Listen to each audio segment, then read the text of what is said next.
Mes médias basés en France, entièrement dédiés à la diaspora d'Afrique francophone. Et aujourd'hui, je reçois deux honorables députés investis sur la liste suppléante de France Europe, zone Europe, c'est la zone Europe de l'Est, de l'Ouest, du Centre et du Nord. Et bien évidemment, c'est Mariam Dian. Mariam Dian est honorable députée de la diaspora, responsable de la communication MOJIP France. Elle est également membre de Mon Cap France dans la commission sport. Mariam, bonjour et merci d'avoir accepté notre invitation. Bonjour Fatou, merci beaucoup pour l'invitation également. Et j'espère que tout va bien se passer en tout cas. Merci beaucoup. Je reçois également Tamsir Bathily, honorable député de la diaspora, membre fondateur de PASTEF France. Il est également membre de la communication affaires étrangères et panafricanisme, responsable de sous-secrétariat et stratégie massification de PASTEF. Bonjour Tamsir. Bonjour Fatou, merci de nous avoir reçus et merci à Africain aussi. Merci beaucoup. Je commence par vous, Mariama. On a déjà installé l'Assemblée nationale, c'est la 15e législature. On a même un nouveau président de l'Assemblée nationale. Que pensez-vous aujourd'hui de cette 15e législature et aussi du président de l'Assemblée nationale, du président du groupe parlementaire de PASTEF, qui est Ayib Daffé? Alors aujourd'hui, c'est quelque chose qui est à saluer parce qu'une assemblée du renouveau, je vais l'appeler, une assemblée que les Sénégalais attendaient. Pour plusieurs raisons. Pourquoi? Parce qu'on est resté endoctriné sur une assemblée qui ne représentait pas les Sénégalais, en tout cas. Et aujourd'hui, ces Sénégalais-là ont décidé de faire la part des choses, c'est-à-dire d'appeler à un Sénégal nouveau, un Sénégal juste, un Sénégal équitable, un Sénégal prospère. Et pour ça, c'est quelque chose à saluer. Donc le peuple aujourd'hui a eu cet éveil des consciences. Cet éveil des consciences-là a permis que chacun puisse se retrouver. Et donc aujourd'hui, cette assemblée est à saluer, notamment le président donc Ayib Daffé, hein, qui représente donc l'Assemblée nationale, mais également tous ces patriotes qui viennent du monde entier, que ça soit de la diaspora et du Sénégal, qui sont là et qui ont été choisis dans leur communauté, dans leur commune, juste parce que c'est des gens qui représentent dignement donc ces Sénégalais-là un peu partout. Et moi, je salue ça aujourd'hui parce que on attend beaucoup de cette assemblée-là. Les Sénégalais attendent beaucoup. Et je sais que c'est un tournant décisif pour le Sénégal parce que lors des présidentielles, ils ont voté donc massivement pour montrer que on veut un Sénégal nouveau parce que c'est ce que le parti PASTEF donc les a vendus. Mais aujourd'hui, ils ont encore renouvelé donc cette confiance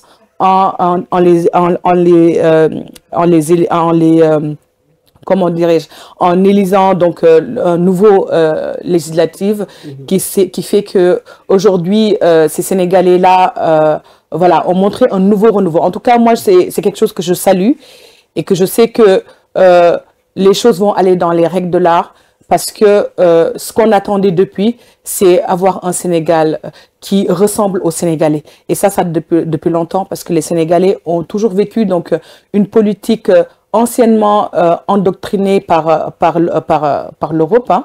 Et ces Sénégalais aujourd'hui, leur décision, leur choix a été porté par des candidats, mais par des honorables députés qui vont représenter en tout cas tout le Sénégal. Et cette vision qu'on est en train d'incarner, en tout cas au niveau de PASTEF, on les a vendus un programme, on les a vendus une vision qui est le Sénégal 2050. Et c'est cette vision-là, nous devons le montrer à tous les Sénégalais. Nous devons protéger donc cette vision-là, mais pouvoir aussi l'étaler maintenant, parce que c'est une nouvelle vision où chaque Sénégalais doit s'y voir. Donc, voilà. C'est très bien. Et justement, Tamsir, on a un président de la République jeune, un premier ministre également jeune, un président de l'Assemblée nationale aussi qui est jeune. Est-ce qu'à votre avis, on peut s'attendre à un profond changement et surtout sur tous les plans au Sénégal, puisqu'il y a quand même plusieurs difficultés qui ont été même énumérées par le premier ministre du Sénégal, Ousmane Sonko, qui parle d'avoir hérité un pays en ruine. Oui, en fait, c'est ça l'essence même du changement qu'on a tant voulu au Sénégal. Alors, nous avons une population qui, à 70%, on a des jeunes de moins de 35 ans. Et donc, il n'est que juste et représentatif qu'on ait un président aussi jeune et que le Premier ministre ait 50 ans et qu'à l'Assemblée nationale, nous allons mettre quelqu'un de moins de 50 ans. C'est ça le Sénégal actuellement. C'est ça ce qu'on appelle aussi la rupture et c'est vraiment ce dont on a besoin. Ces jeunes-là au Sénégal sont un peu très connectés dans le monde. Ils savent ce qui s'y passe. Ils sont au fait de ce qui se passe un peu partout, s'intéressent un peu à la géopolitique et surtout au Sénégal et quelle place devrait occuper le Sénégal dans le monde. On nous martèle chaque fois que nous sommes, nous faisons partie des 25 derniers pays les plus pauvres, les moins développés, les plus pauvres au monde. Et donc c'est en cela un défi à relever et nous sommes focus, comme on dit, sur cela. On nous a dit qu'on n'avait pas l'expérience, mais c'est mal nous connaître parce que quand même, on a fréquenté les grandes écoles et certains ont eu d'autres parcours qui leur ont permis d'acquérir énormément de connaissances. C'est pas pour rien qu'on verra en Bara à l'Assemblée nationale et tant d'autres. Voilà, c'est la représentativité. Il n'est que normal que le Sénégal ressemble à ça et que les jeunes sont à l'assaut de la République avec la volonté et la vision et le dynamisme de porter le pays, de porter le Sénégal et même l'Afrique, l'Afrique de l'Ouest à un autre niveau que nous méritons. Très bien. Et Mariama, aujourd'hui, en tant que militante de la diaspora, après cette victoire, cette majorité à l'Assemblée nationale, quelles sont pour vous les perspectives? Alors, il faut dire que les perspectives, il y en a énormément. Mais on va regarder ce qui sont plus importants actuellement. Comme vous le savez, hein, au niveau de la diaspora, je vais parler de la diaspora, mais également du Sénégal. La diaspora, les Sénégalais ici de l'étranger rencontrent énormément de problèmes. En ce qui concerne donc les jeunes qui viennent d'arriver du Sénégal, qui n'ont pas de toit pour avoir leur carte de séjour. C'est-à-dire, ils n'ont pas une maison basée en France qui leur permet de, au moins, on peut dire, une maison du Sénégal qui leur permet d'avoir un repère.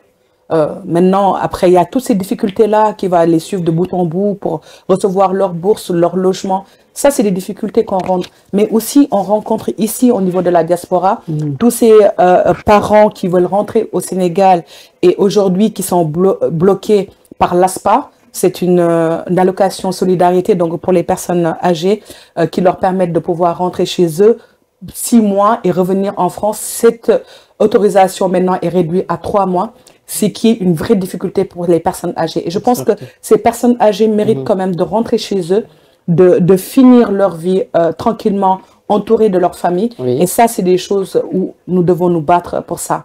Mais il y a également toutes ces personnes qui sont en France et qui peuvent avoir leur carte de séjour et qui ont des difficultés pour avoir des cartes de séjour et pourtant qui cotisent au niveau du sol français, qui payent des impôts, mais qui ne peuvent pas avoir de carte de séjour parce qu'il n'y a pas de convention qui a été signée par l'État sénégalais et l'État français. Et ça, c'est des accords qu'on doit revoir.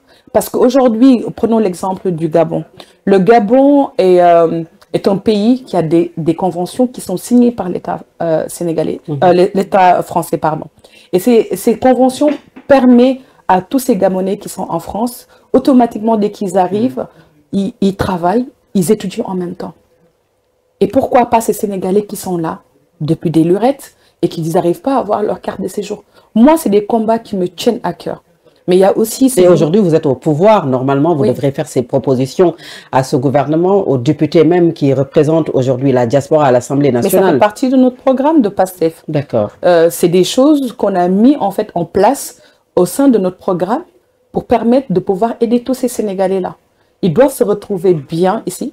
Parce que quand on regarde aujourd'hui ces Français qui vivent au Sénégal, qui ont la double nationalité, vivent très bien au Sénégal. Et ça doit être pareil aussi pour tous ces Sénégalais qui vivent en France et doivent vivre confortablement. Pas que la France, mais dans toute l'Europe. Mais ça, c'est très, très important. Parce que ces gens-là, ils ont envie de rentrer, ils ont envie de voir leur famille, mais ils ne peuvent pas parce qu'ils sont contraints. Il y a aussi cette loi qui permet l'expulsion à ces Sénégalais dès qu'on les attrape. Aussitôt, on les rejette dans leur pays d'origine. Oui. Et ça, c'est des choses qu'on aurait pu quand même les permettre de pouvoir trouver une certaine stabilité. Et ça, c'est des choses qui font partie du programme de PASTEF. En tout cas, c'est le programme qu'on a fait campagne durant toute la saison, et parmi tant d'autres. Donc, on peut en citer, mais l'objectif, c'est vraiment de leur trouver une maison où ils se sentiront au Sénégal, mais aussi administrativement parlant, concernant leur papier administratif, où ils ont énormément de difficultés à voyager. Et ça, c'est extrêmement important, et que les consulats puissent revoir donc toutes ces données-là. Et on espère donc en tout cas y réussir, mais ça fait partie donc de notre programme. Très bien. Et Tamsir, au-delà de la diaspora aujourd'hui, quelles sont les urgences de cette 15e législature? Les urgences de la 15e législature, alors, il me semble qu'il y a 2 mois de cela, j'avais entendu le frère Ousmane Sonko dire que il y aurait 87 lois qui attendent. Entre-temps, sûrement, la liste a été allongée, qui attendent pour être portées à l'Assemblée nationale, à la connaissance des députés, et pour que ces lois puissent être votées. Nous, lors de ces 10 dernières années, nous avons proposé aux Sénégalais un projet de vie. Nous ne leur avons pas proposé un programme. Quand on parle d'un projet de vie, c'est-à-dire qu'on est prêt à mener des changements fondamentaux, très profonds au niveau de la société. Pas pour nous éloigner de nos racines, mais pour nous en approcher encore un peu plus. C'est-à-dire, comment faire en sorte que les lois que nous avons au pays collent vraiment à nos réalités.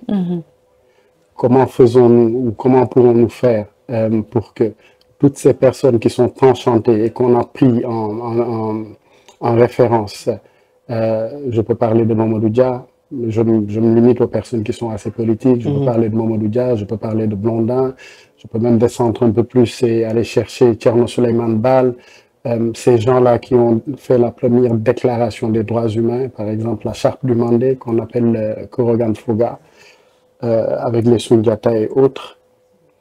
Nous avons beaucoup à offrir à la jeunesse, nous avons beaucoup à offrir aux Sénégalais, et nous ne le ferons pas avec légèreté. Donc ces lois-là que nous voulons faire passer vont supporter ces projets, et le référentiel Vision Sénégal 2050 qui a été présenté aux Sénégalais et qui, me semble, a été adopté par la population sénégalaise qui, après cela, nous a donné une large majorité à l'Assemblée nationale pour qu'on puisse mettre cela en place. Et vous parlez de changer la vie des Sénégalais avec les mêmes méthodes, les mêmes directions, les mêmes structures, un train de vie de l'État qui n'a pas du tout changé en 8 mois, et puis les Sénégalais vivent toujours dans des difficultés. Alors, le train de vie de l'État, moi je dis que certainement il y a eu des changements au niveau du train de vie de l'État. Peut-être que les gens ne le savent pas ou bien ils ne veulent pas le savoir. Bon. Mais il y a eu ces changements. Les premières choses qui ont été mises en place, c'est de dire qu'on va essayer de faire en sorte de rationaliser les dépenses de l'État. Donc il y a eu des cafouillages sur des explications qui ont été données par certains sur, quand on parle de trimestre, combien dépensait-elle. On nous a attribué toute l'année alors qu'on n'était là que 3 mois. Et ça, c'est une erreur. Mais en somme, pour en venir aux structures, aux directions, aux nombreuses directions, oui. Exactement. Donc, il y aura de la rationalisation. Donc, on va essayer, en somme, de rationaliser les dépenses de l'État. C'est pas pour... Avec des choses simples, parfois. Des directions qui vont peut-être disparaître, mais ça nécessite une réflexion assez profonde et des calculs. La manière dont on vit, par exemple, on a un geste très simple, le président Ousmane Sonko qui demande à ce que qu'on sorte des frigos, les clims, les ventilos, les machines à café, les bureaux.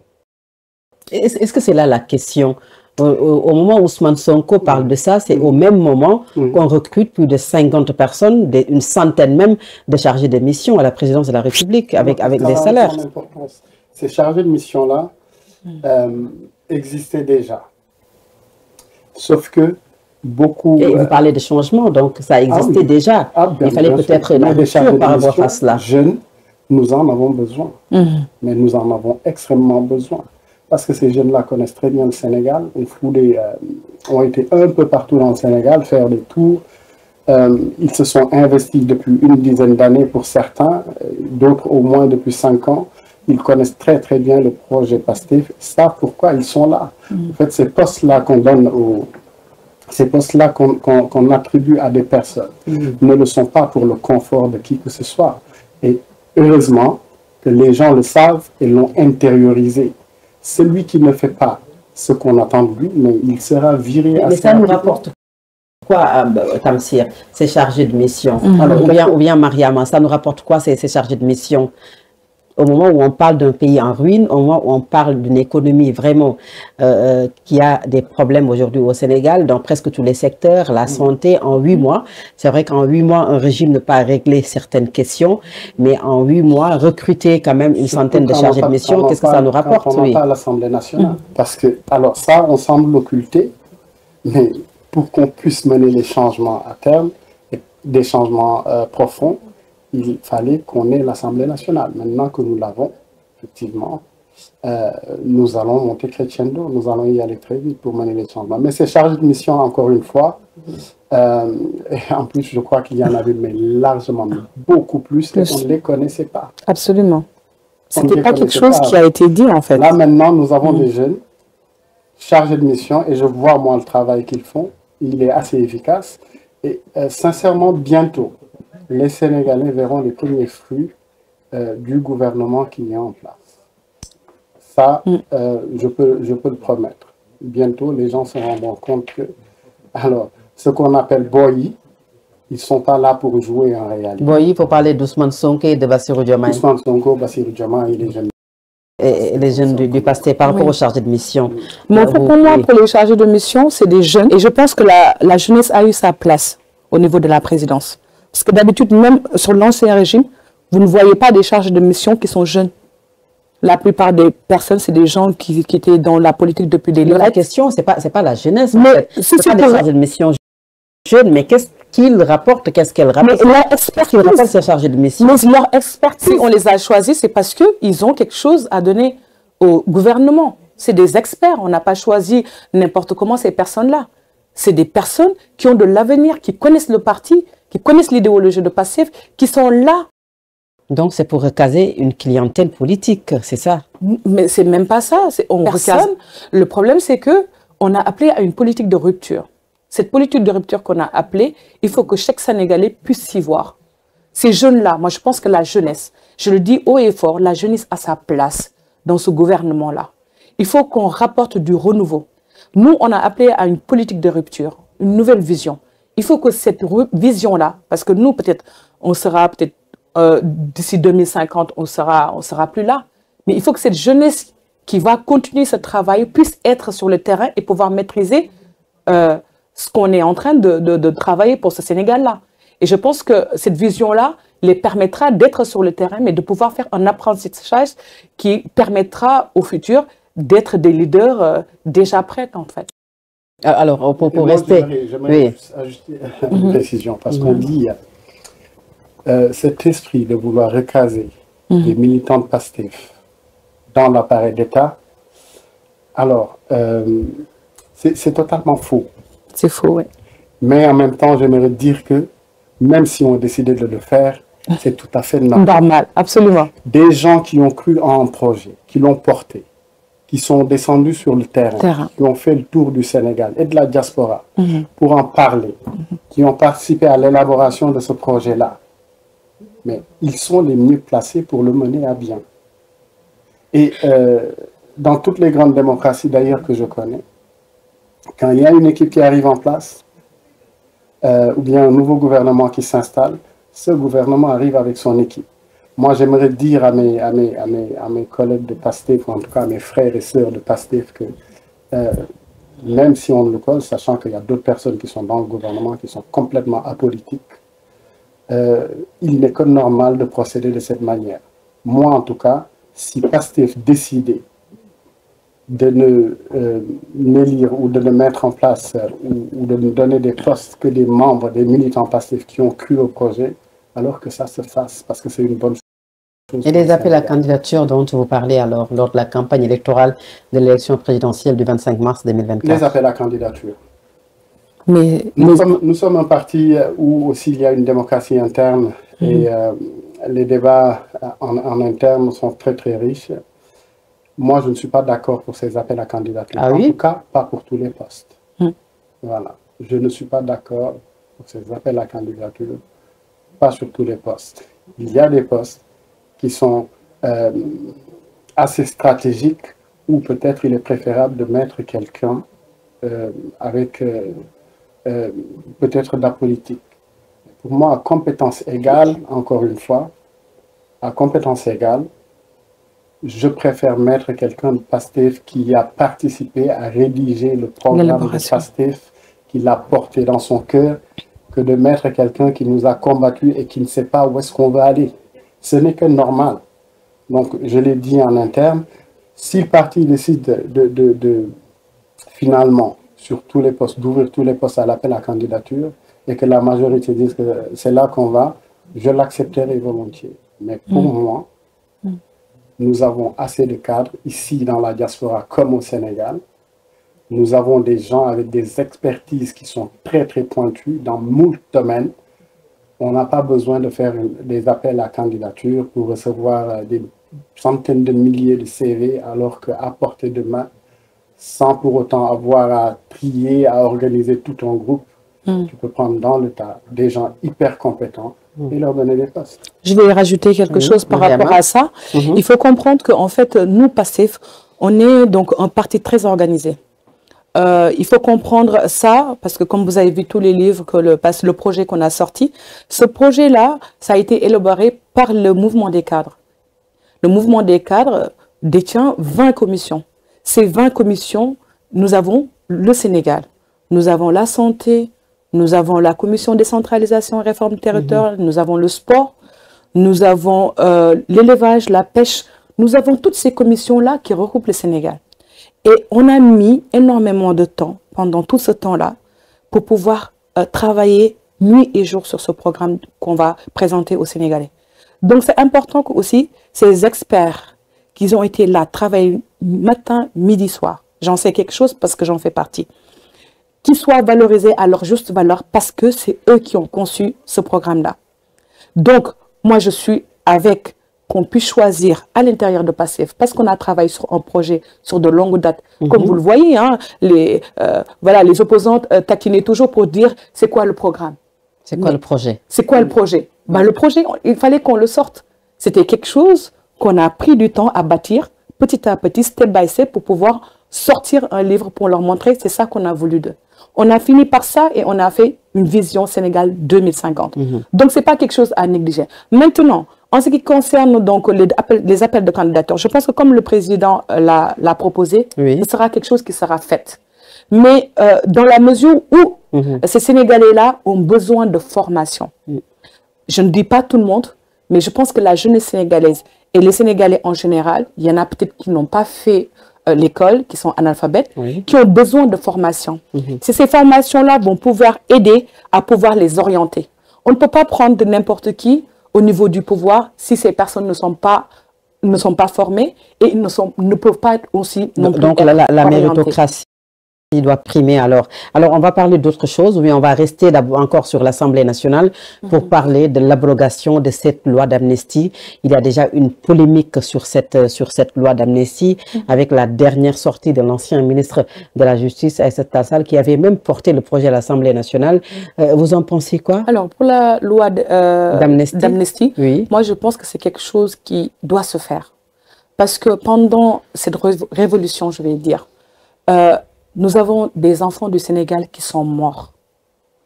Nous avons nos jeunes qui sont morts pendant cette période-là, des moments très atroces, des moments difficiles que les Sénégalais ont mal vécu. Moi, je pense qu'il faut que justice soit faite.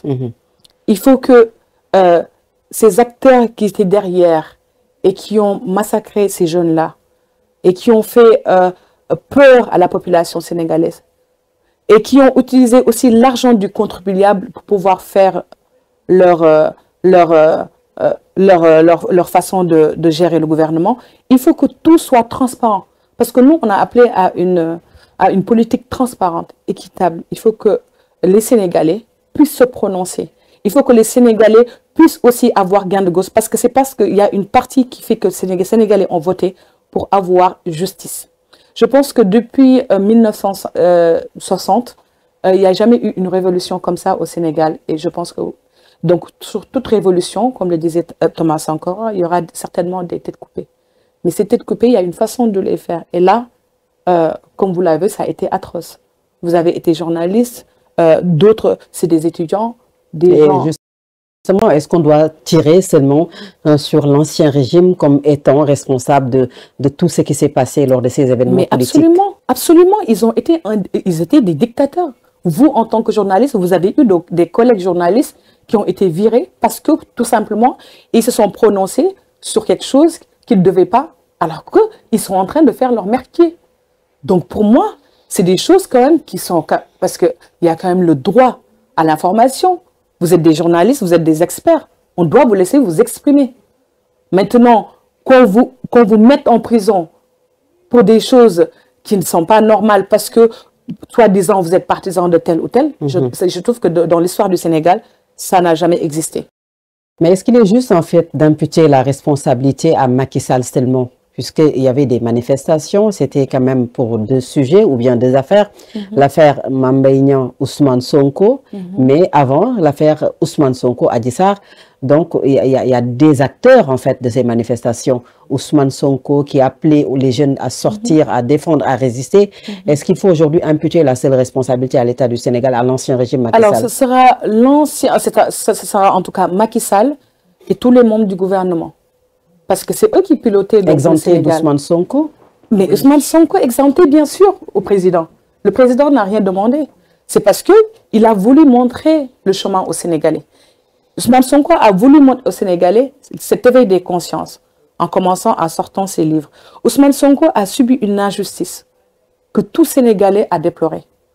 Et tout est venu de là. Donc maintenant qu'il savait que cette personne était capable de pouvoir gagner ces présidentielles en 2019, tous les moyens étaient bons. Et vous savez ce que ça veut dire gouvernement.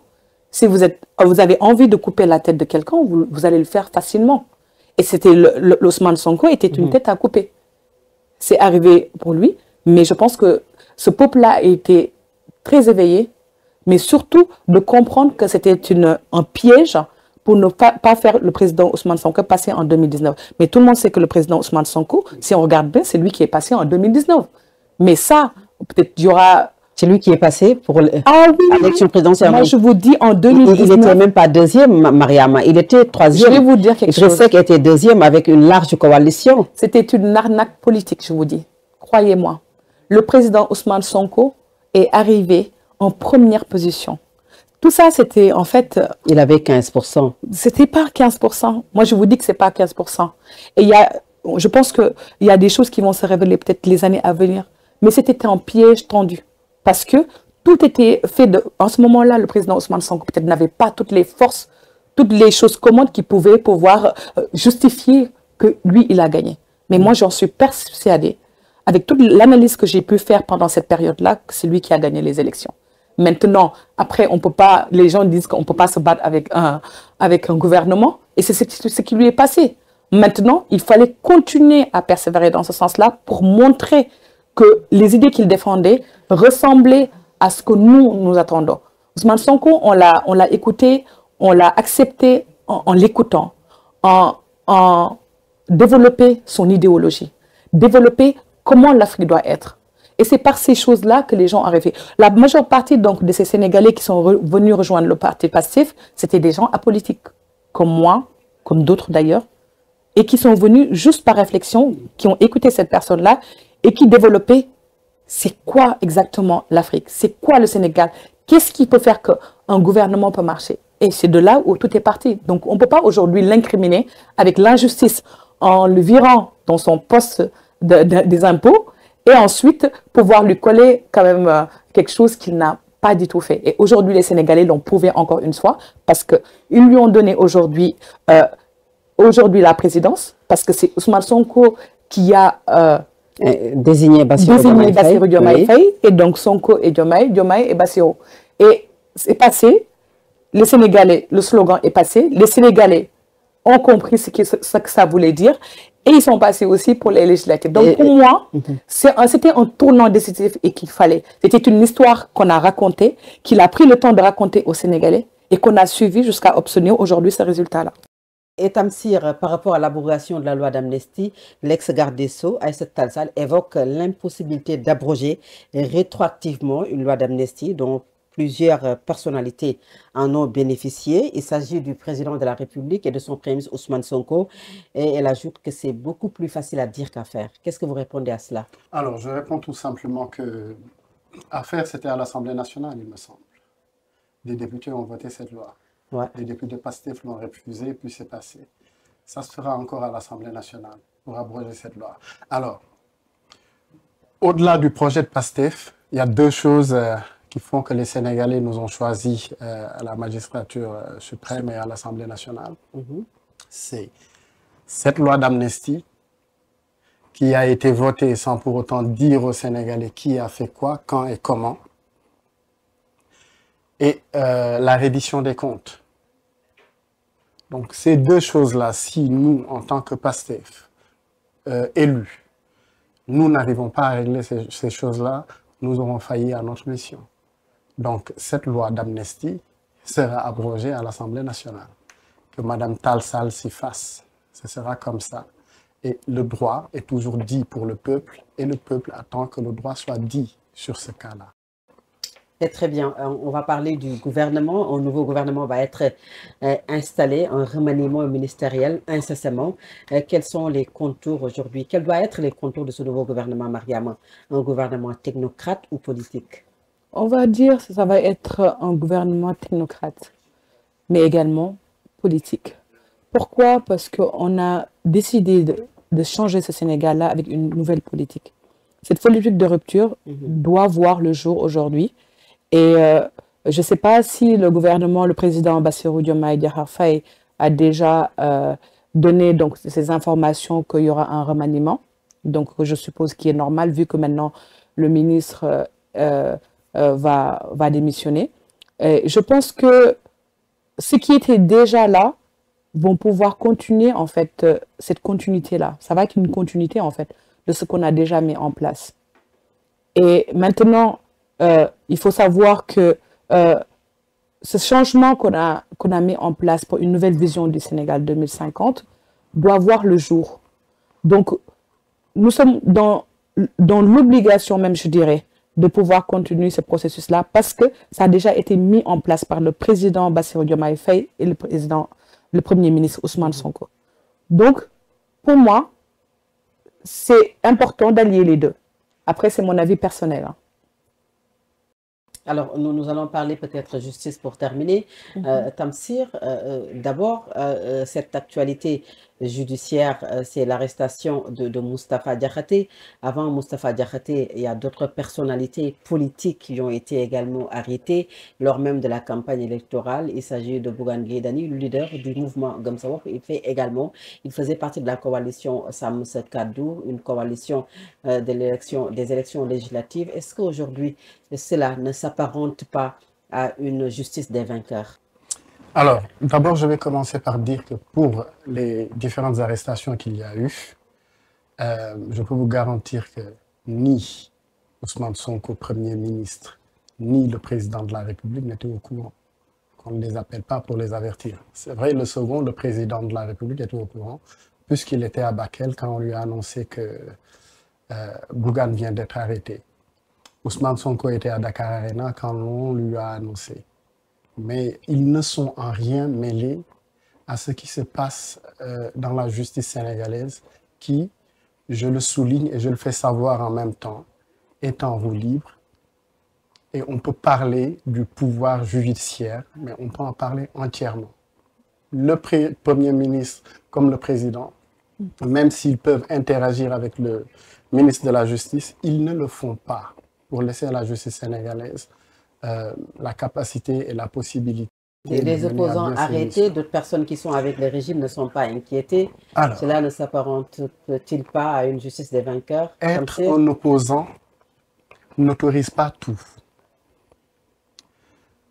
Quand on a des forces de l'ordre qui donne une instruction en disant de s'arrêter, que vous ne pouvez pas passer parce qu'il y a le président de la République. Même si on n'est pas d'accord, le droit nous impose de nous arrêter. Parce que si c'était aux États-Unis, qu'est-ce qui se serait passé? Donc, on aurait dit qu'un opposant s'est fait tirer dessus parce qu'il a dépassé le corridor qu'avait mis la gendarmerie en place. C'est la même chose. Quand le président de la République est quelque part avec tout le haut commandement et que des ordres ont été donnés à des forces de l'ordre, un opposant se doit de les respecter, surtout dans ce cas où il n'y avait aucun souci. On ne te demande pas, on te dit pas que tu n'iras pas là-bas, mais de patienter. C'était un ordre facile à respecter et ça s'est bien terminé. En tout cas, pour moi, ça s'est bien terminé. Mais d'ailleurs, c'est une image qu'un opposant ne devrait pas donner de lui-même. Très bien. Et Mariama, pour le cas de Moustapha Diakhaté, qu'est-ce que Moustapha Diakhaté a dit qu'un militant de PASTEF n'a pas dit au Sénégal? Moustapha Diakhaté, moi, c'est une personne, c'est-à-dire en tant que grande personne, hein, c'est pas quelqu'un que je suivais pour plusieurs raisons.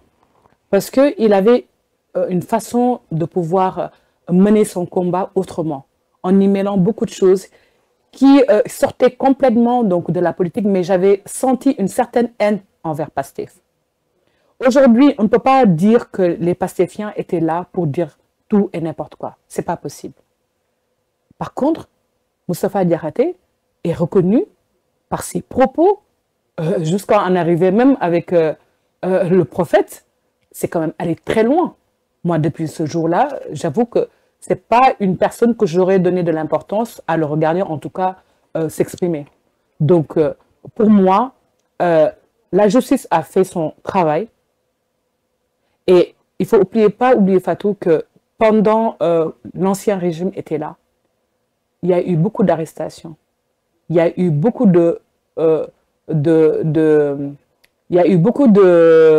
beaucoup d'arrestations qui ont été menées. Mais vous, en tant que journaliste, il fallait marquer aussi ce pas-là pendant cette période-là. Tout en sachant que ce n'est pas le président Bassirou Diomaye Diakhar Faye ou le Premier ministre qui dicte qui on doit fermer ou pas. C'est la justice. On a une justice qui est là pour donner ce qui est de droit. Et la justice a tranché parce qu'il n'avait absolument rien à faire sur ce paramètre-là.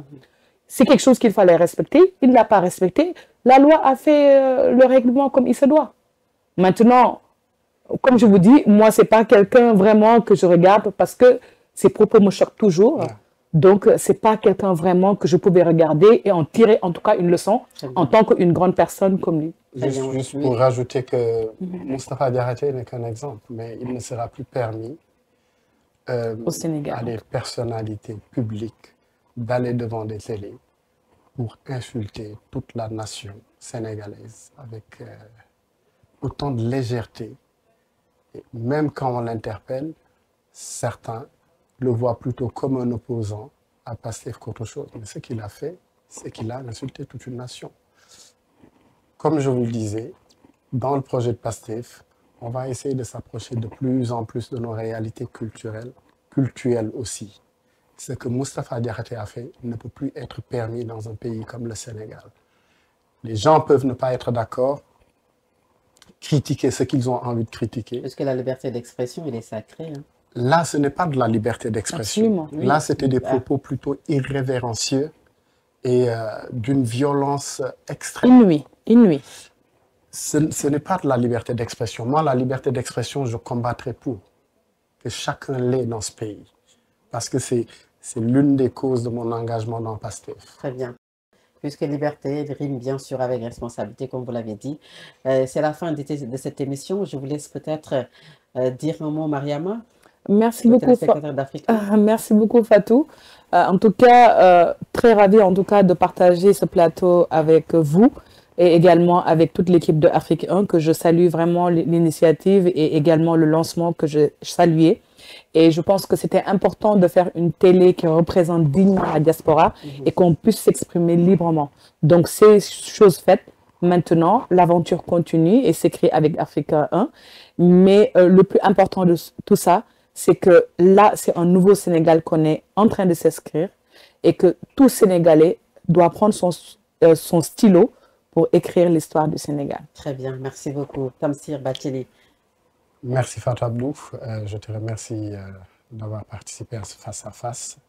Je remercie la chaîne Afrique 1 Oui. et aiderai aussi à vulgariser cette chaîne au niveau de la diaspora et que les gens puissent la suivre aussi au niveau du Sénégal. J'encourage les Sénégalais, de quelque bord qu'ils soient, à s'engager et à se battre pour que ce pays soit développé et le donner en exemple aux Africains aussi. Merci beaucoup, Tamsir, honorable député. Merci également à Maria Madian. Merci à vous d'avoir accepté notre invitation. C'est la fin de cette émission. Je vous donne rendez-vous prochainement dans basé en France et entièrement dédié à la diaspora d'Afrique francophone. Merci à tous d'avoir suivi. Au revoir.